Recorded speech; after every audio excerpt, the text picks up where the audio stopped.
I wanted to introduce art director Dion Rogers and a few new faces to the show. We have narrative designer Miranda Moyer and cinematic director Ben Dye. Thank you guys so much for joining. Welcome. Yeah, thank you for having us. Happy to be here. I'm really excited to share this.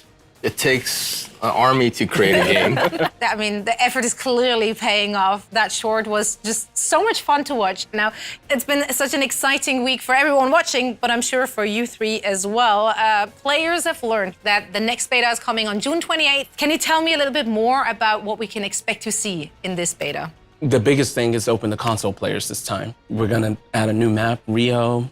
Junker Queen will be playable finally. So this should be pretty fun. I mean, I personally can't wait to get my hands on Junker Queen, and you're representing her right there with the cool shirt as well. What a great segue. So let's talk more about the newest Overwatch hero. I think it's super exciting. I know everybody has been really anticipating this character for a long time. She's been super prominent in our lore ever since the Junkertown map came out, and I think people have really been looking forward to finally getting to experience everything that she has to offer. What makes Junker Queen so unique, and why do you think the Overwatch players will love her? So Junker Queen is interesting. Usually when we start a character, we do a bunch of drawings and we have a little story. But she was kind of born out of the Junkertown map. We started to create this map that was associated with Roadhog and Junkrat. This narrative started to appear where they've been kicked out of the city. And so we're like, who kicked them out? And we're like, well, maybe there's some sort of leader. So we had the kind of Junkertown decree that you can see in the level.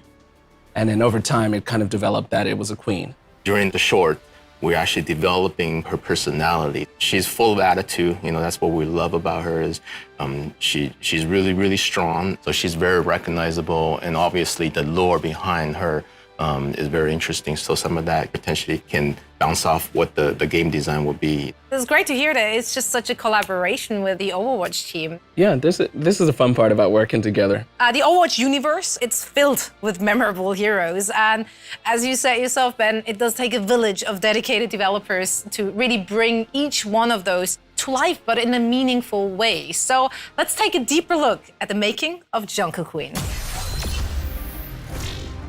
When we started on Junker Queen, first we have to decide what kind of role she's going to take. So she's a tank. She's a really aggressive tank. You know, we didn't want her to be kind of a Reinhardt style, stay back and guard her team. She's got this very ferocious nature, and we wanted for that to be represented in her gameplay as well. Personally, what I'm most excited about Junker Queen is just her big axe, you know, just to be able to swing that thing around is awesome. It's always great to have some sort of anchor point to make sure we really incorporate this axe into her abilities. Her secondary we call Jagged Blade. If you do your quick melee attack, she will kind of swing with the blade instead of a normal punch. It does a little bit of extra damage and creates a wound on the enemy. So she can throw the blade as her secondary fire, and it's really a great sort of skill shot to be able to land on an enemy, especially like a moving enemy if you can land it. And after you throw it, she'll recall it, and the force of recalling it, if it's stuck into somebody, will actually pull them forward. So she can actually kind of pull people to herself if you can manage to stick that blade into somebody. For Junker Queen's ultimate, we have an ability called Rampage. She creates this kind of whirlwind of magnetized metal, including her weapons, and it whirls around her, and then she dashes forward, and you try to go through as many enemies as possible and tag them all up. That also wounds everybody, which is really important because it's very easy to hit with this large area effect, so it heals you for a lot, but also it creates a debuff on the enemies that reduces the healing that they receive to 0.